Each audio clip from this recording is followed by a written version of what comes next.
thing. All right.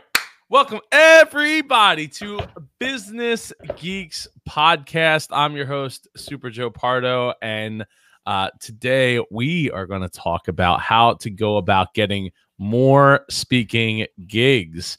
My two co-hosts over here, and I say co-host this time, not guest co-host, because I'm getting better at this. Changing my vocabulary up. And so I'm joined by Jennifer Crawford of Sparent.co. What's up, Jennifer? How are you feeling tonight? Hey, Joe. Hey, everybody. I have to apologize right off the bat because it is rainy and miserable where I live, and I look like a chia pet because I have curly hair. And if it wasn't for these headphones, my hair is literally like out to here. Cha-cha-chia. No. So anyway, I just want to apologize because it's just doing its own thing. It's going to be the fourth character on our podcast today. My poofy hair. No one's judging you on that. I'm judging myself. Which is funny because I was thinking, wow, I love your hair today, Jennifer. Oh, Sam, you're the best. You're so nice to me all the time. I don't deserve you. And our other co-host, Samantha Riley, down at like towards the bottom of the earth, where she's broadcasting from, right? The bottom of the screen and the bottom of the earth, down under. Yes. Yeah, but like Adelaide is like at the close to the bottom. Like you could probably throw a football and hit Antarctica, right? Like you're not that far. Absolutely, and they get some ridiculously cold Antarctic winds down here. Horrible. But anyway, yes, super great to be here with you both today. Yay. Oh, pleasure's all mine, and I apologize for not being able to join both of you last week. It was with the death in the family and just a lot. That night specifically was pretty difficult. So thank you for no apologies needed. Exactly, and we're so happy to have you and your beautiful energy back, Joe. Oh well, thank you. It is much appreciated.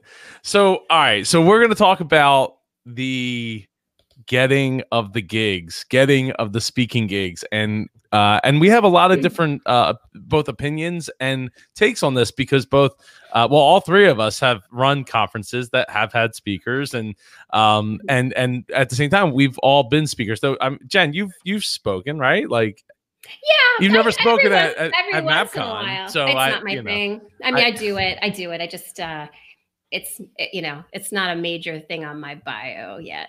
So. Well, who would like to start out this week talking about, I guess, the foundation of getting more gigs?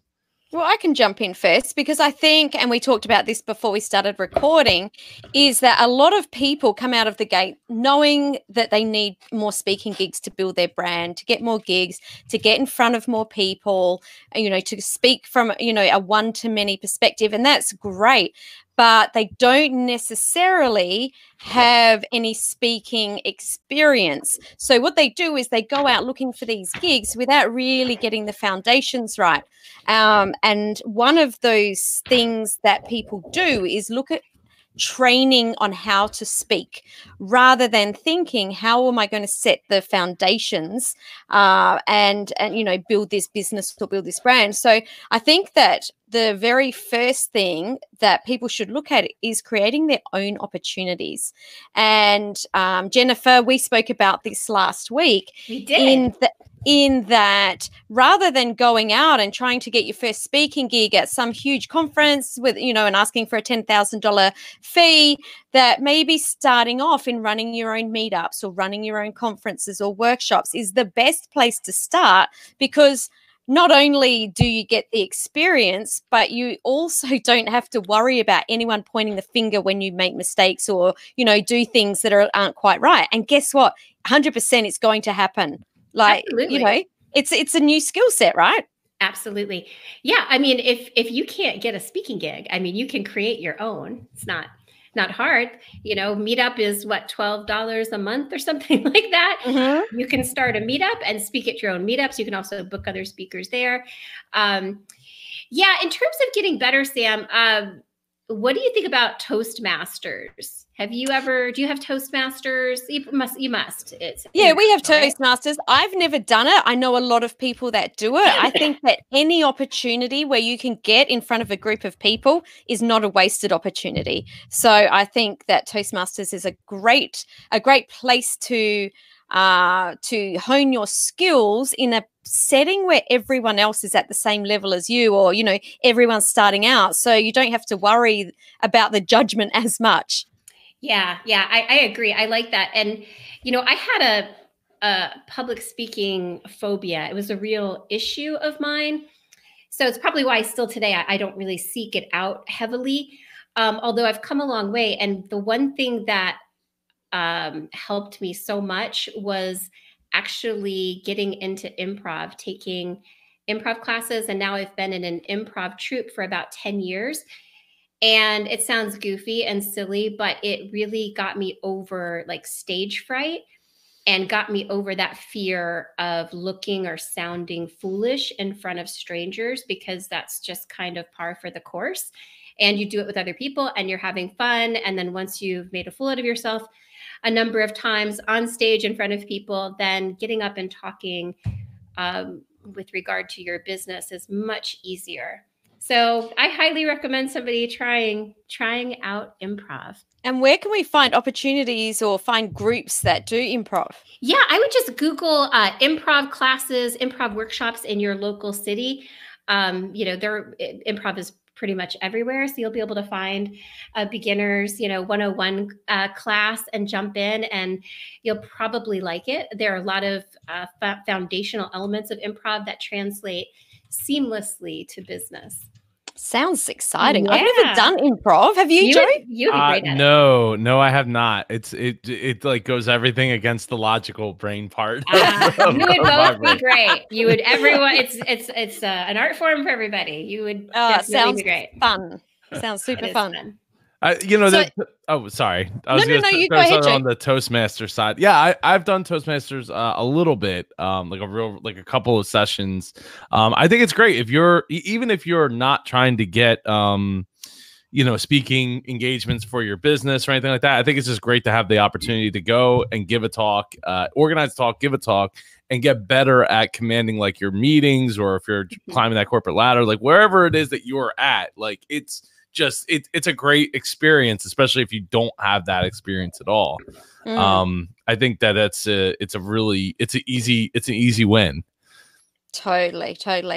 So the second thing that I've put on my list for really getting your foundations right is to build relationships with people that run meetups. So I'm not talking about just reaching out to someone that you've never met before and saying, hey, I'd love to come speak at your event. Actually building relationships, starting to get to know people, starting to get to know their tribe, their audience, the kinds of things that they're looking for, so that when you go and, pitch that you want to speak, at least that you can add value because you've already built that relationship. And I'm sure that Joe and Jennifer, you'll go into that more later about understanding the value that you're bringing, not just going, hey, I'm so great, you need to have me. Yeah, I completely agree. And I'll even expand on that a little bit, in that I think it's important that if you're looking to get more speaking gigs, is to really understand why. I mean, we all know it builds our influence, it, increases our visibility, but are you doing it to sell books? Are you doing it because you want to get more clients or more business? Or are you just trying to find opportunities? Exactly why are you speaking? So that you can be focused on that goal and select opportunities that align with that goal. And also, who is your audience? Like, who is it that you're connecting with? And as specific as you can be about that. For instance, I have a friend and her speaking career is going really well. And she specifically speaks to Latina women who are interested in financial well-being, financial wellness. That is her target audience. So she has no problem finding speaking gigs because there are events that are catering to that audience. She is now creating her own events and has no problem getting sponsors because, again, there are businesses that are targeting that specific audience and they want to get in front of that audience. So I think that's really important. It's like, know who you're, resonating with. And that way, I think it's an easier sell to a conference event as well. If you are really have something to say to a specific audience, you're going to be a good fit and probably somebody they're going to want at their event. Absolutely. Yeah. I think, meetups are another easy win there. And I think it's great because you're going to get into like, you are putting together a network of people that are like, because the more niche you are, the more easy it is for you to be like, okay, I found my people.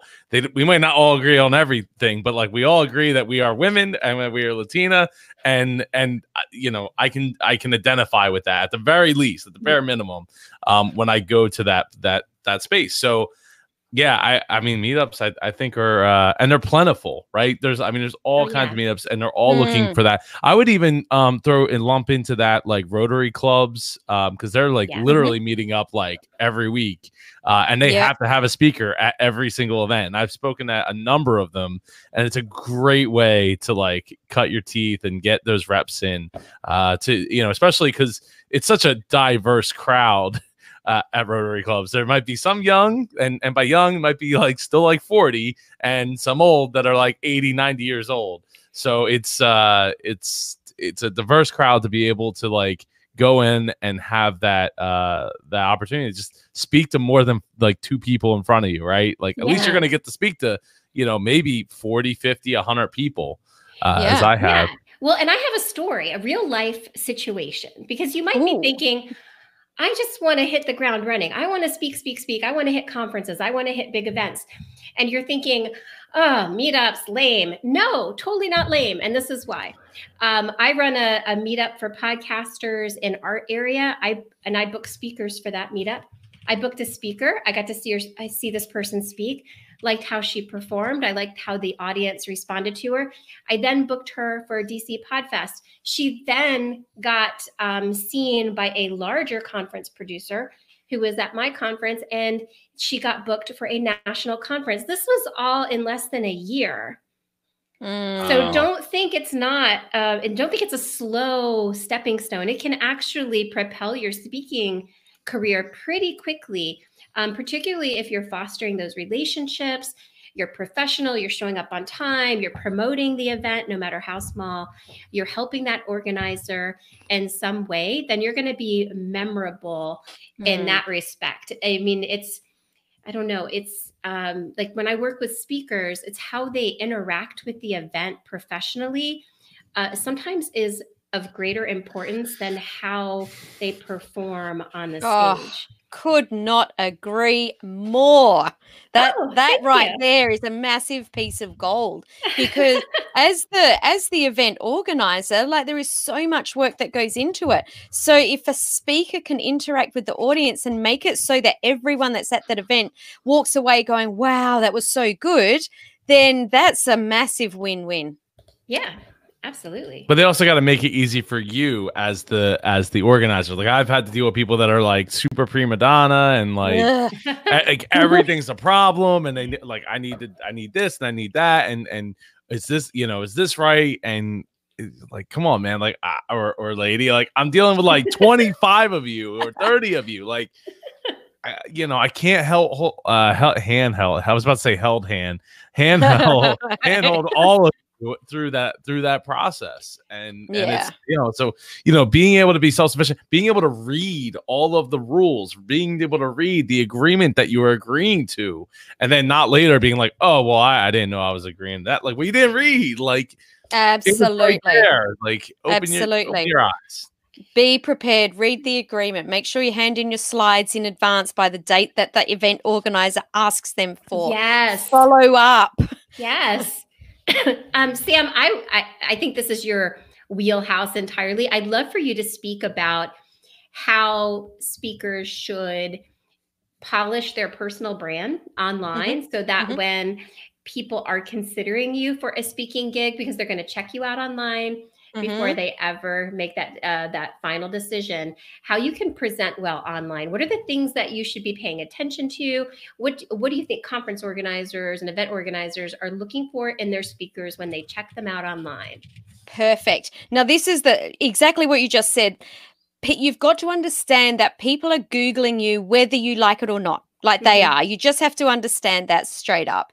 So make sure that your LinkedIn profile, your Facebook profile, your website, all of them, the messaging matches. So we're not going to show up on Facebook the same way as LinkedIn. That's not what I'm saying. But make sure the messaging matches up.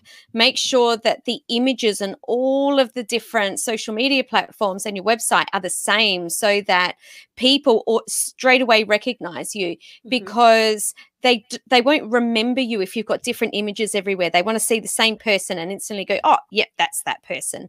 Make sure that you're using the same words. Make sure that you're, creating your content that is specifically related to your speaking topic, so that when people look you up, event organizers look you up, they absolutely know that you are the expert. They understand, they know and trust, have confidence that you know your topic and what you're talking about. If you're talking about, actually, it doesn't even matter what your topic is. If your news feed is full of your drunk Saturday night photos, like even though behind the scenes that's what we might do, it doesn't matter. Just keep it private, and make sure that you are showing up in a professional way, so that as the event organizer, we absolutely have 100% trust that you're going to show up in the way that we want, for your audience. Absolutely. So professional images, messaging, content that relates to your topic. They're the three biggest things I can say. Now, I want to get to Mary Sue's question, but first I have to rant a little bit, because it wouldn't be a Business Geeks podcast if I didn't rant about at least a few things. For the love of all things holy, please have a professional headshot done. Do not send me a selfie. It happens all the time. I got a selfie for an upcoming conference of mine, Podcast Inc. I got a selfie from one of the speakers, and this person is like a professional speaker. Like, really? I mean, he's presented on the website, and I know this person. Great. Love the content. Love this person. I wouldn't have booked him otherwise, but really shocked not to have a professional headshot. Wow. I'm really shocked. It really stands out. Great rant. Yeah. I mean, why would you not? It's exactly. so easy. Just book a session. Just do it. Not that hard. Absolutely. Well, you don't even have to book a session. Just take your iPhone out, put it in portrait mode, and give it to somebody else to take the picture. Yeah, I mean, and don't take it in your dirty bathroom or your dirty, bedroom or whatever. It's better than nothing. Right, exactly. Like, at least, and get a presentable and get someone else to just go snap, and then bam, you got yourself at least something better than I took a selfie and send it in. Like, that's terrible. I'll just rant about it. I'm not at the point where I'm like, no, you cannot speak at my conference unless you have a professional headshot. But there are conferences that do require it and will completely, if you send them a selfie in your application, they won't even consider you. Oh yeah. Actually, I can tell you why. And I've never had someone send me a selfie, so I'm really happy about this. But in all of my promotion of my events, I don't want to show someone that on my poster with a selfie, because that reflects back to me, and maybe people think my conference isn't, respectable, or it's not going to have the caliber that people are expecting. So you absolutely have to have a professional headshot. And as Brent said, hashtag duck face. We do not want duck face on our duck face. Here we are in this conference world, in this event world. As an organizer, I want to make my speakers look good, but I also want my speakers to make me look good, make the conference look good. I want us to work for a mutual benefit. I want us to have a win-win situation. That selfie's not helping. Come on. Exactly. Okay, rant over. I want to address Mary Sue's question, because it's a good one. So it's a great one. Yeah. How important is your following to be selected as a speaker? So social media following, how important is it to you, Joe? How important is it? You look at it when you book a speaker? I would say not very, not super, because it depends on the person, right? Because not every just because you have a big following doesn't mean they're going to share it. Like they, That's true. maybe they share, maybe they don't. And just because they have a big following, it doesn't mean that following is aligned with what your conference is about. So like, this is a podcast conference, so it's like you're a big time podcaster to dentists. Cool, but like your 10,000 dentists that are following you are not going to care about the podcasting conference, right? Yeah, so I like. agree. It's not gonna like it's also not fair in the sense of like your niche versus somebody else's niche. Maybe there's one or two people that will be like, oh yeah, I want to come to that, but I don't know. To me, it doesn't really make a difference. Yeah, I don't think it's a deal breaker. I'll say that if they don't have any social media presence, that doesn't really bode well. But do they have good content? They could where's have the content? Well, hang on a minute. If they've got good content, they would have a following. So I agree with Jennifer on that. I don't know about that. I think I do pretty good YouTube videos, but my YouTube, subscribers is only like 340. Yeah, I don't think that those are real followers. So, and I think you made a great point, Joe, that because I have found that when I've booked speakers with larger followings, with bigger resumes, with more of a name behind them, I actually get the least from them in value. They promote the event the least amount. I don't get to leverage their robust audience because they're sort of too big to, do that. Yep. And they tend to show up right before they speak and they leave right after. So I, as a boutique sized conference, I actually don't seek out these big name people or these large audiences, but I do like something kind of, I hate to use this term, but sort of micro influencers, people with followings. They don't have to be huge, but they're loyal and they're engaged. So I'm looking for an engaged following, even if it's 100 people, but those 100 people I can see that they're engaged, they're real, they're not bot followers. That interests me. So it's not a deal breaker, but I do look at it. Yeah, I look at it too. And I think what you said there, Jennifer, is right. There's a sweet spot in the middle where we're not talking about people that have got zero following.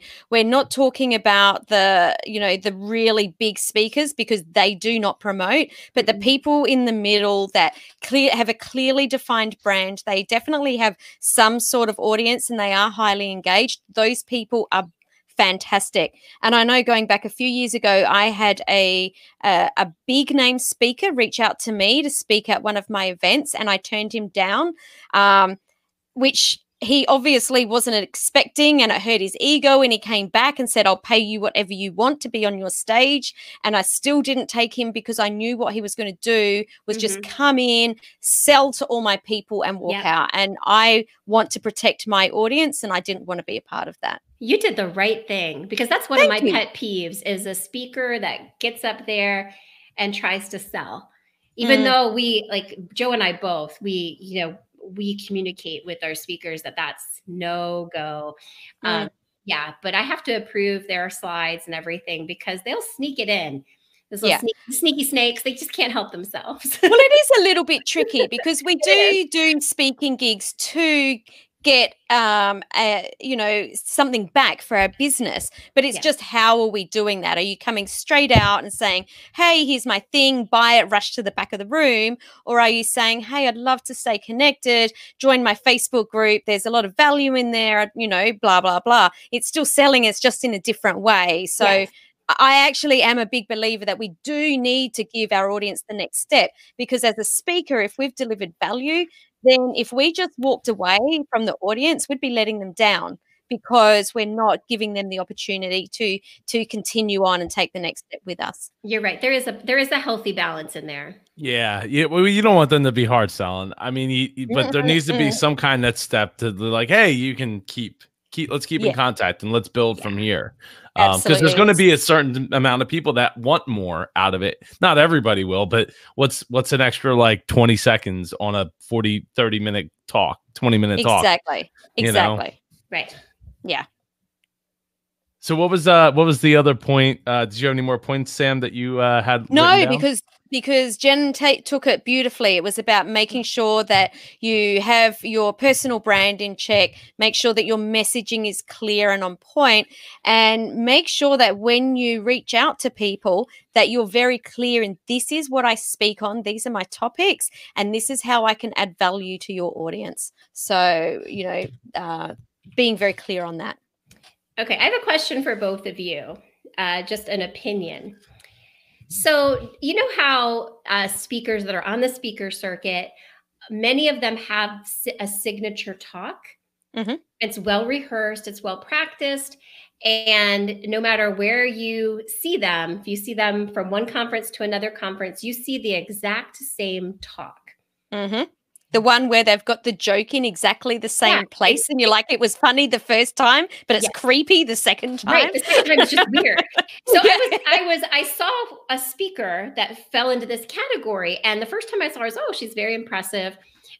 She did her talk. It was I could tell it was extremely rehearsed. So because it was so rehearsed, it came across as a little authentic, but she did well.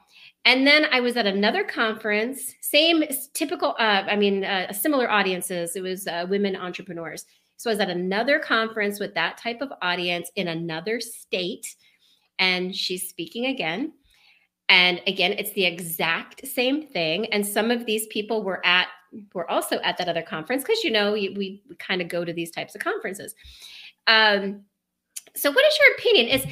I see why a speaker will do that, but I also think as a speaker, you have to be careful not to suffer from overexposure and maybe have a few talks that you kind of rotate and maybe, quiet one and, make it dormant for a while. I don't know. I don't know what the right answer is, but I didn't like it.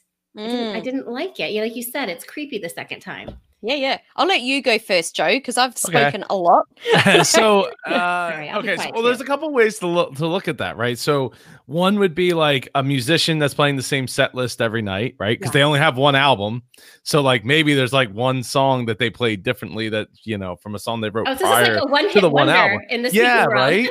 So, or a comedian, right? That's doing the same routine. But I think that says a lot for, like, if you're willing to go at the miles that it takes to like really rehearse it. So like I think of my good friend Dr. Jeff Barnes with his talk, The Wisdom of Walt, and like he had a park bench made for his talk. Like he brings the park bench out, he's all dressed up as if he's like an attendant at Disneyland, and he talks about Walt Disney and his the whole thing.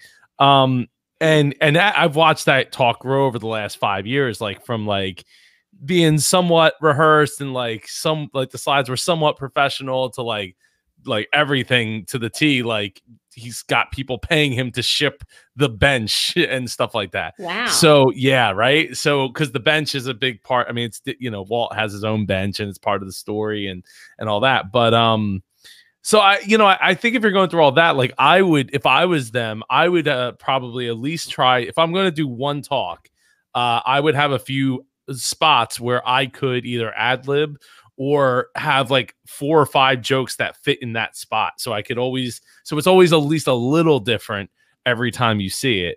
But that's just me. That's the DJ in me that, wants to make something different. Even if it's the same set that I would always play, like there might be 4 or 5 songs, 6 songs that are different in different spots, or songs that are new songs that are being added all the time. So it's like what like something that but something that you don't know, that makes you feel comfortable, but at the same time, like exploratory to be like open up and listen. Because in your case, Jen, I would think that would make you shut down. Like I know I would shut down. I would just get up and walk out, like, or open up my laptop and just start doing stuff. So like I already heard this. I don't. Yeah. Yeah, and I think that my take is similar to yours, Joe, in that one of my values is mastery, and probably because I've got a classical ballet background, we just practice the same thing over and over and over, and it's about mastery. I think the one piece that I don't like, and to me, I lose trust when speakers do this. They'll say something that's usually a joke. Hey, this happened to me the other day. But when you hear them 3 years later and they say exactly like this happened to me the other day, it's that piece that I don't like. So the key points, absolutely repeat that same key talk because you will get something different out of it every time. But it's the piece that I don't like when someone says, oh, yesterday. And I'm like, what? That exact same thing happened to you yesterday and 3 years ago? Like straight away. That's exactly right. So straight away in my head, I go, I don't trust you anymore. So I think that's the piece I don't like. Yeah. Thumbs down on that. Absolutely. And that would be an easy thing to tweak and personalize to make it a little different. Change your jokes or change your case studies or change this happened to me on the way to the conference. Like if it didn't happen, don't say it. But definitely I don't have a problem with someone, really getting that keynote and really polishing it and achieving mastery with it. I would rather see a polished speaker than someone that's never rehearsed and is just bumbling their way through, which I don't know about you two. I have also done, but it's not what I prefer to see. Well, I would like to brag that I am not a gifted speaker, but in terms of inspiring people to go out and seek speaking gigs, the reason I do it when I do it is that even my mediocre talks, I've always gotten business after I've spoken.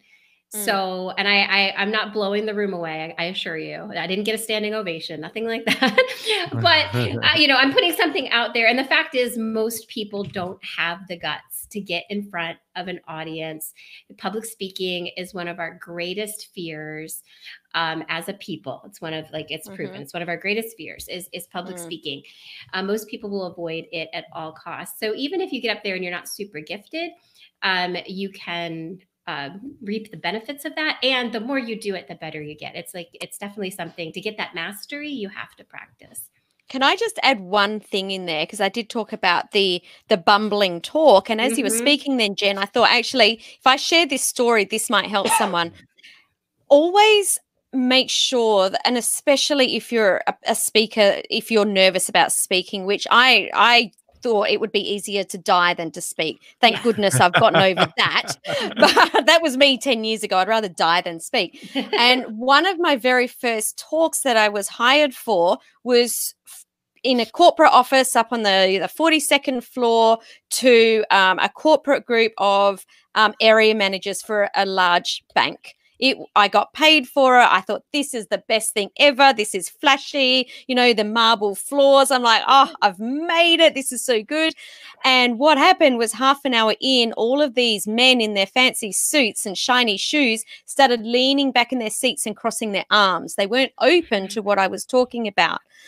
I started bumbling because I started to feel really uncomfortable. Yes. So my tip about this is make sure that you're in front of the target market that you want to spend the time with. So don't put yourself in situations where people aren't going to be open or receptive to your talk because it'll make you extremely nervous, and it will that set me back for a good couple of yees. Like it really put, I felt really uncomfortable. Yeah. You got to set yourself up for success. Yeah. So I told Melissa like a couple of years ago, I was like, I am nervous to go and talk because one of the things that's different, and I know I've told you this, Sam, from DJing, like DJing to me is great because I can read a room, I can change the music, I can change the vibe, I can change, people's faces and emotions and move, all these pieces around just by picking the right music and all that. Versus like going in with the talk, like my slides are already set. So like my slides aren't hitting, my jokes aren't hitting, and things aren't like going right out of the gate. Like it's like you just said, Sam, like you're just going to start to bumble because you're going to start like thinking in different directions, and it's not one choice. It's like, do I go 3 or 4 or 5 different choices? And it's just like, this is what I have. Like, this is what I can't change the slides on the fly here. Like, it is what it is. Yeah.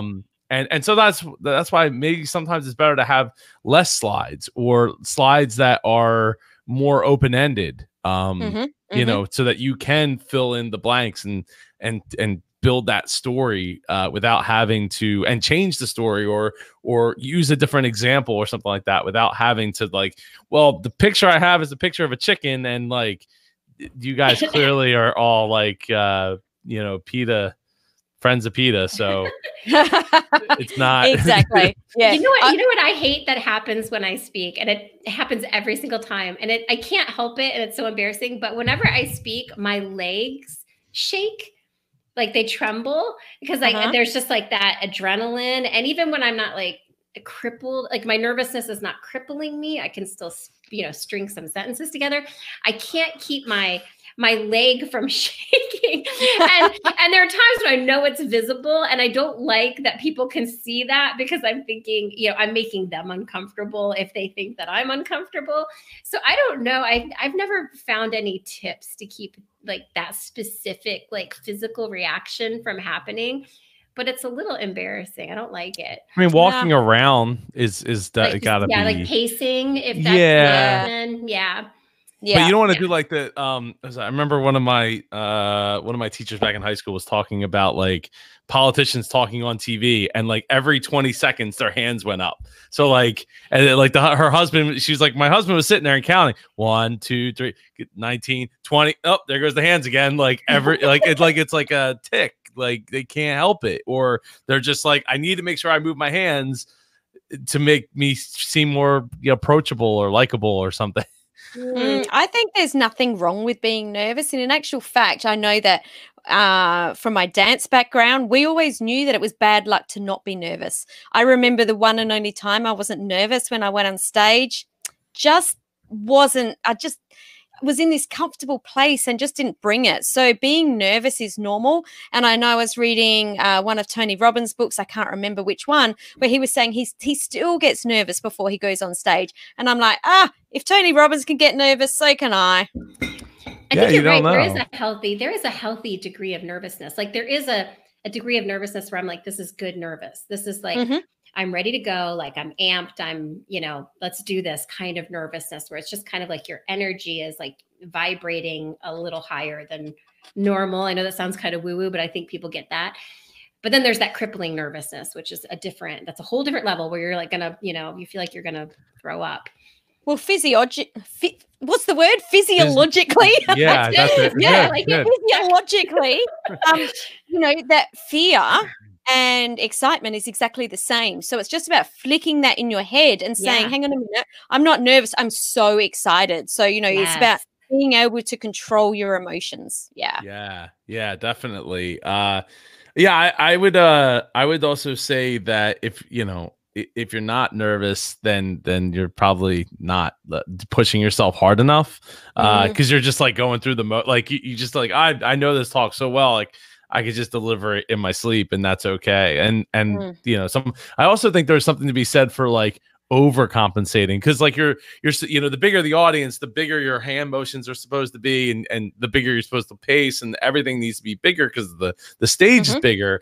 But there's also like knowing the type of like crowd that you're going out to, knowing the situation, knowing who spoke before you, if you can pull from that, seeing how the audience reacts to that.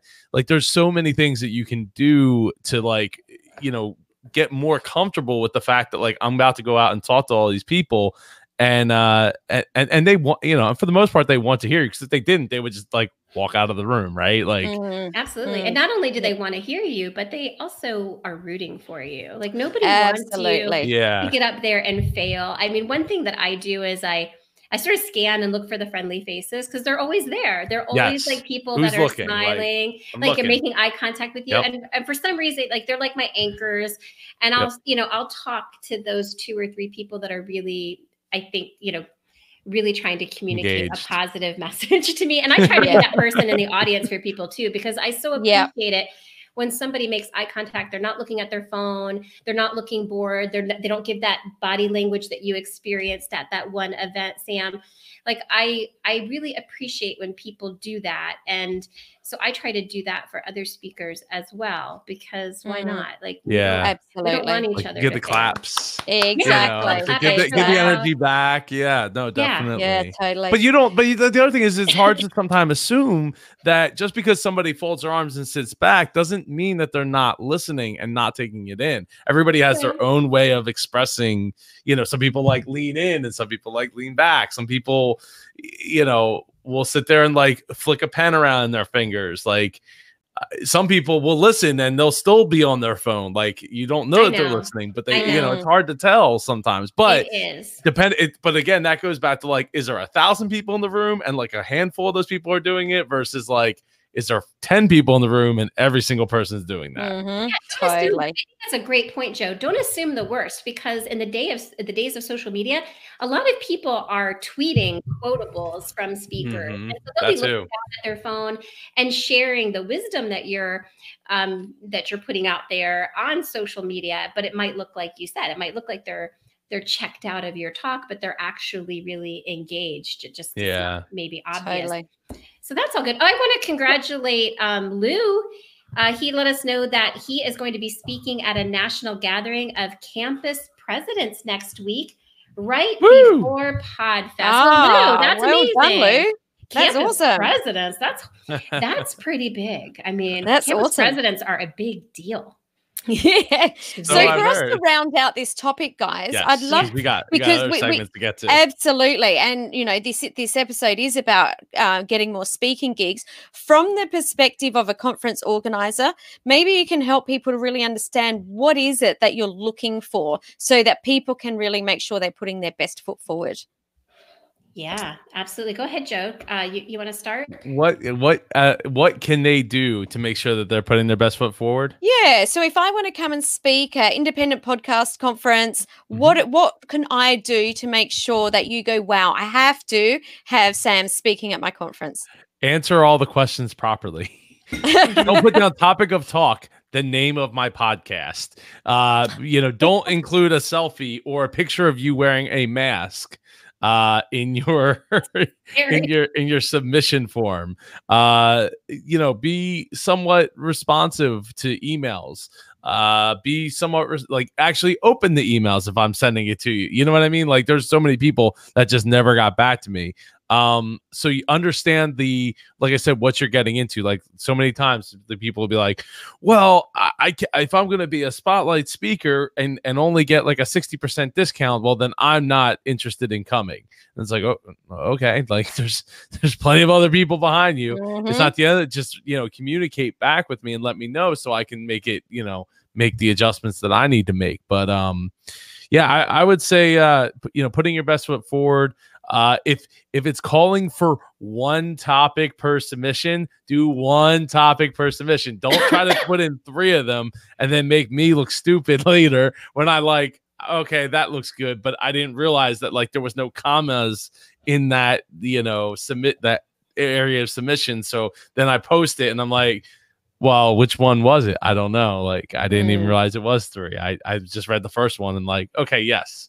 So it was all my fault, but like one topic, and I think also, don't be afraid to submit the things that are outside the box. I got to speak at the United Nations on podcasting at a word camp, New York. So, don't be afraid to submit outside the box, because everybody else might be submitting something that's the same as everybody else. So, think outside the box and then, be ready to deliver, when it comes time to actually show up and do it, and don't bounce, try to be a good member of the community, the best that you can. Not everybody can show up for 3 days straight and all that. Like with 2 little ones, I totally get it, but, do the best that you can for that. Yeah.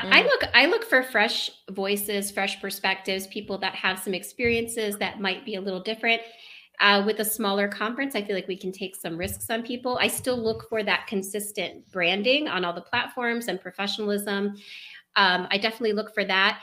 But the only thing else I'd say is that, research the events. Like Joe touched on this a little bit, but I can't tell you how many emails I get going, oh, I heard about DC Podfest. How do you be a speaker? And I'm like, well, if you went to dcpodfest.com, there's a speaker application right there. It's like, you're not even willing to do that. And so that's just irritating. And then the other thing I'd say is that it's not just a one and done. Like, it's not just speaking for 30 minutes or 8 minutes or whatever it is.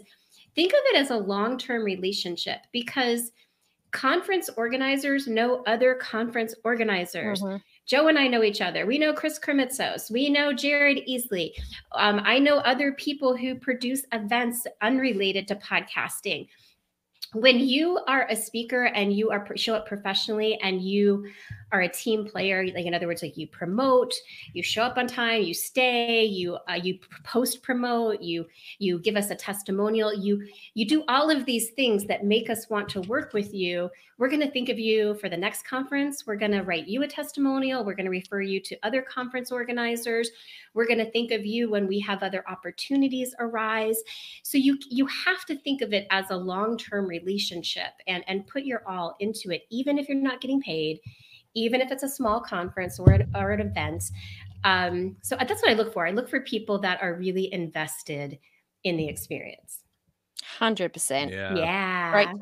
Great tips. Okay. That's it for that topic, I think. Yes, I think we can move on to the next segment briefly here. Let's do it. We're going to talk about Airbnb. We talked about Airbnb a few weeks ago versus Marriott, but apparently Airbnb versus the bros throwing bro bashes at their houses, which apparently they're trying to stop. So I'm going to share. To stop it. Yeah. Yes. Well, I saw in this article that we're talking about, there was actually a shooting at one of these big parties, and that's why they're trying to stop it. And I'm sure that also homeowners that live next door to an Airbnb don't really want to be next to an Airbnb that's having constant parties. So, So Airbnb is pushing its hosts to install smart party sensors to stop big bashes once and for all. I was interested in this article in Business Insider for several reasons. One, the technology I think is fascinating because these party sensors actually sense like humidity, like coming off of like body sweat and noise. I'm also interested in it because we brought up this topic last week. There's also some privacy concerns because there have been some accusations that Airbnb hosts are, installing surveillance systems and actually spying on their guests because of these experiences, these bad experiences where there's been property damage. The instance that Sam mentioned where there was a shooting, I think 5 people were killed. I mean, this is not a 5 party goers were killed in a shootout. That was at a California Airbnb back in October. So we're not talking, just a stain on the carpet or a nick on your furniture. I mean, this is major damage, and rising to criminal behavior. But okay. And I also have my third interest in it is who's making money on these party sensors. Is this Airbnb does not make the party sensors, but they do have the potential to move a lot of them through their Airbnb properties. So I'm assuming they're getting a kickback. I'm not saying that's good or bad, but maybe we should be transparent about that, Airbnb. How do you guys feel about this? Better than a camera. I agree. It's better than a camera. I read this through the eyes of a property owner. Yes. If I own a property and that's the major financial investment for my future, I don't want it ruined. So I looked at this and went, big tick from me. Yeah. It's coolish. It's coolish, not foolish. I think I'm voting coolish. I think as long as it's not like wiretapping the room and it's going by like the like you said, the humidity and the volume level of it. Yeah, I think I think that's more than fair. Yeah, are they listening to your conversations, or Yeah, is it just a decibel reader? I'm thinking it's a decibel reader because I know they're reader. not crazy about the whole camera thing, but you know what? This is why we can't have nice things, folks. Because this is exactly why, we deserve this. We deserve these devices. I think if Airbnb is going to have a long-term future, I think this type of technology is going to be needed. 100%. And Mary, no, you go, Joe. I was going to say, Eric Hunley. What's up, Eric? Says there's always a concern about who are the actors in this. Hotels have to be very satisfied with the Airbnb black eyes. Probably. I mean, sure. I would think so. Mary Sue says she wants one as a parrot when she's out of town. Oh my gosh. Yeah, I didn't think about that.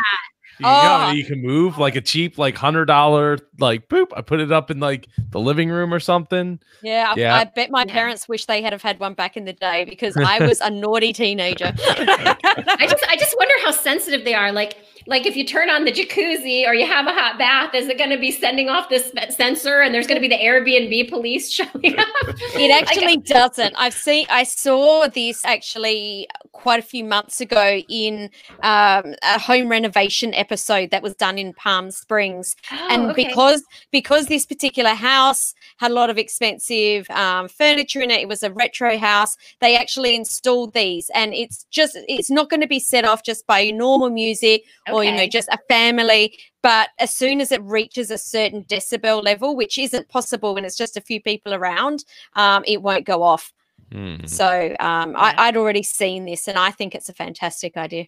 I agree, Sam. If I was a property owner, I would be take my money. How many, do I need one per room? How many do I need? Let's get this done. So, absolutely. Yeah, technology's cool, guys. Technology's so cool. It is, and it can be, it protects the privacy of the people staying there. So I'm all for that.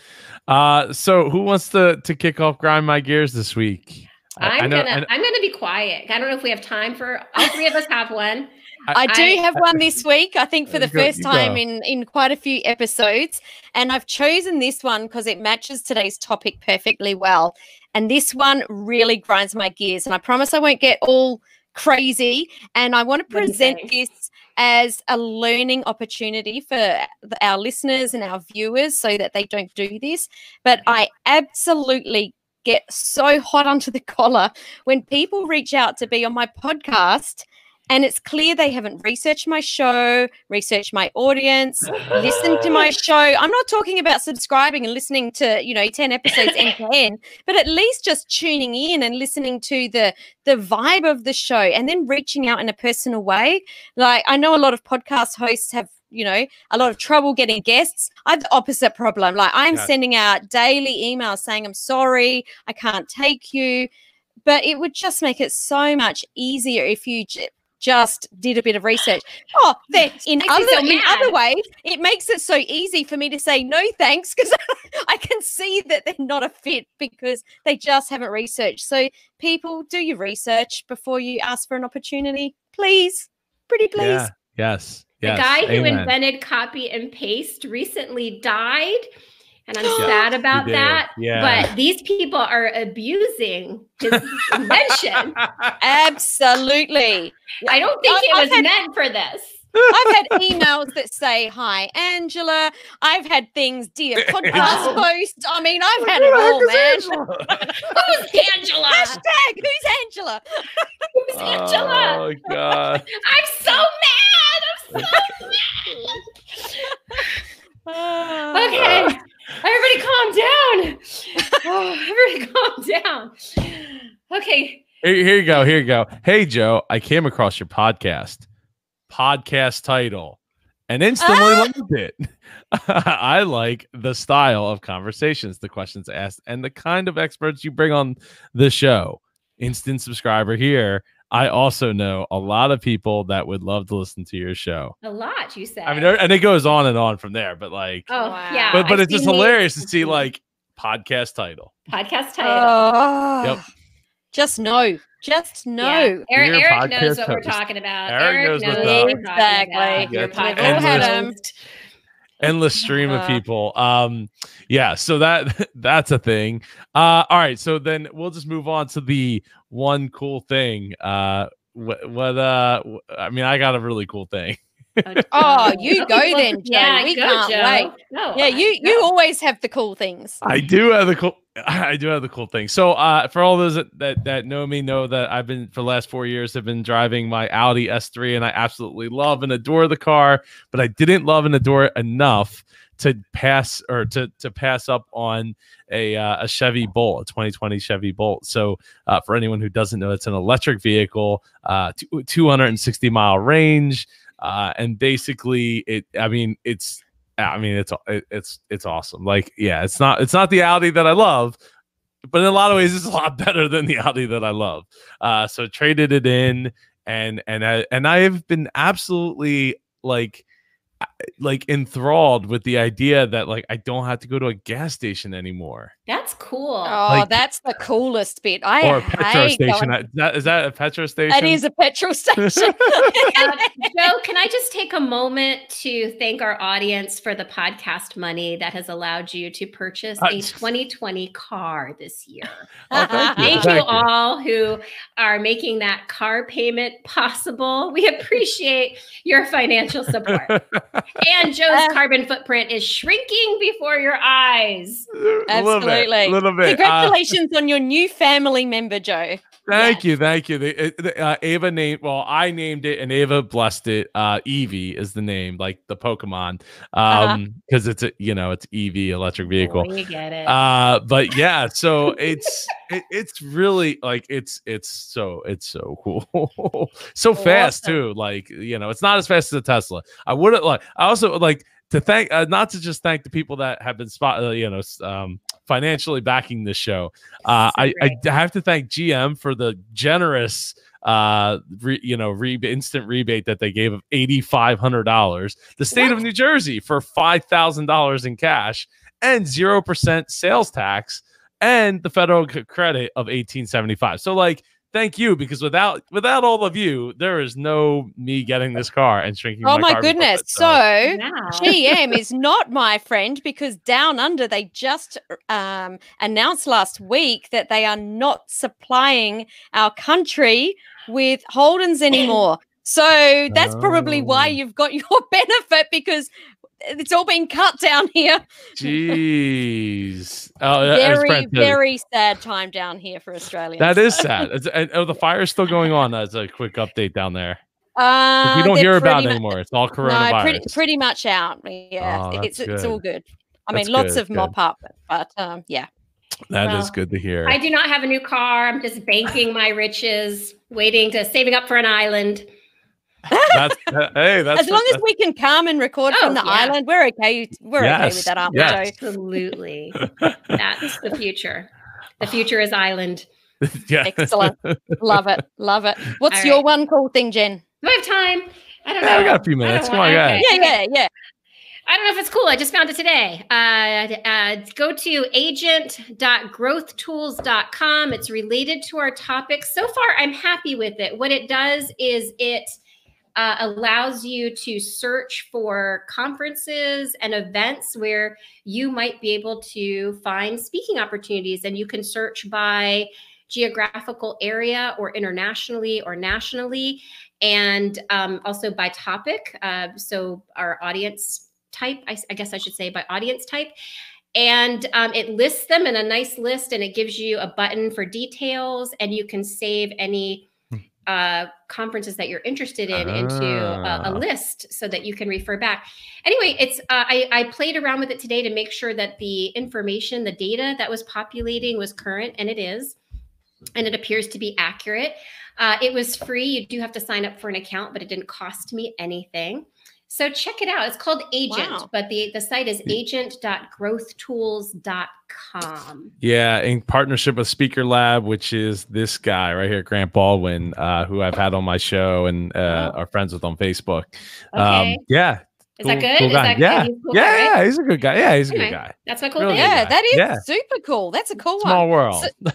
So mine's going to be really, really fast, because it is not cool like a car. It is not cool like that. but it is useful. So I'll be like the mum today and go, well, Okay. this is useful. It's a hello sign. It's hellosign.com. Yes. It's to be able to send forms through for signing with other people. It's not new, but I love this. I just took on a new staff member this morning, so it meant that I could just send her independent contractor agreement, and you just drag in where you want to put the signatures, where you want people to initial and date. What's awesome about it is it emails directly to them. You get an email notification when they open it. You get another email notification when they sign it, and then you can just get the PDF and, download up and put it into Google Drive, whatever. So it's not cool, but it is a super awesome tool to use in your business. I thoroughly recommend it. You can do 3 free documents per month. And if you do more than 3 per month, then it's not very much to sign up for. But it's great for all sorts of documents. Are you kidding me? That's totally cool. That's awesome. Oh, thanks, Jen. Totally cool. It's the coolest. Well, it'd be really cool if they wanted to go over to their email at questions@businessgeekspodcast.com and reach out to us about sponsoring the show. That'd be even cooler. What, you need another car? You need another car, Joe? Well, I got a minivan that's not electric. So I need an electric. Well, now you're just being greedy, and I think our audience is not going to like that. Don't be greedy, Joe. Come on. We do want this island. I really want the island. You just want an island. I just want the island. I just want to shrink my carbon footprint. That's all. I'm looking at. Well, I don't know. How are yachts on carbon footprints? Because you got to take that to the island. They are not. I'm dreaming big. That's what we do on Business Geeks. We dream big. Absolutely. we do, and we also dream about ending this show. And what up, Ross? Thank you for fast. It went by so fast. It does go by too fast. But if you want to get more Business Geeks, you can go check out our previous episodes over at businessgeekspodcast.com, or you can come back next Tuesday. Every Tuesday. Every Tuesday, 8 p.m. At Eastern where are we at? Facebook.com/Business Geeks Podcast to watch live, interact in the chat like we got Ross Brand doing right now, and Eric Hunley, and Brent Basham, and Mary Sue, and Sharon Folk, and Lou Hastings, and any other names. Did you say Mary Sue? I did. I said Mary Sue. She gets two. And Nick G over there. Lots of cool people. So many cool people. They're you know what? You're all invited to the island. Yeah. Heard it here first. Early adopters. Island. Early adopters. I love it. We're gonna reward your early loyalty. When is Epstein's Island going up for sale? Because I'm sure that'll go pretty cheap. Oh, I don't want that nasty, dirty. I was going to say I don't want that island. You can bulldoze it. Bulldoze it. You won't even know. Can you bulldoze an island? I don't know. You can bulldoze the buildings on the island. The creepy buildings. No, we do not want that. There's way too much DNA on that island. No, thank you. Stop.